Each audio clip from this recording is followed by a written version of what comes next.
तुमच्या जाहिरातीसाठी एक संधी मोठ्या प्रेक्षकांपर्यंत पोहोचवा. व्यवसाय असो किंवा इव्हेंट, विकासनामा सोबत जाहिरात करा. स्क्रीनवरील नंबरवर आजच संपर्क करा. विकासनामा, तुमचा आवाज, तुमची जाहिरात. तसंच विकासनामाला सबस्क्राईब करा आणि अपडेटेड रहा. बेळगाव जिल्हा परिषदेच्या प्रियंका ऋषिकेश पवार या काँग्रेस उमेदवार असून काँग्रेसनं सुद्धा याच निवडणुकीच्या दृष्टीनं महत्त्वपूर्ण या जागेकडे लक्ष दिलंय. त्यामुळे आदिवासी वाड्यांवर गावागावात जाऊन काँग्रेस आपला प्रचार करत आहे. काँग्रेसच्या अनेक योजना काँग्रेसच्या काळामध्ये केलेल्या या सर्व मतदारांना पटवण्याचं काम काँग्रेसनं सुरू केलंय.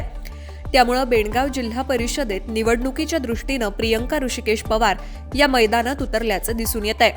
मोठ्या संख्येनं महिला सुद्धा या प्रचारामध्ये सहभागी झाल्याचं दिसून आलं. त्यामुळे काँग्रेस नेते सुद्धा आता प्रचारात उतरणार आहेत. त्यामुळे बेळगाव जिल्हा परिषद निवडणुकीच्या दृष्टीनं काँग्रेसनं या जागेसाठी कंबर कसली आहे. त्यामुळे अनेक युवक, काँग्रेसचे पदाधिकारी या प्रचारात सहभागी होऊन काँग्रेसचा उमेदवार कसा विजयी होईल या दृष्टीनं राजकीय आखणी करताना दिसतायत.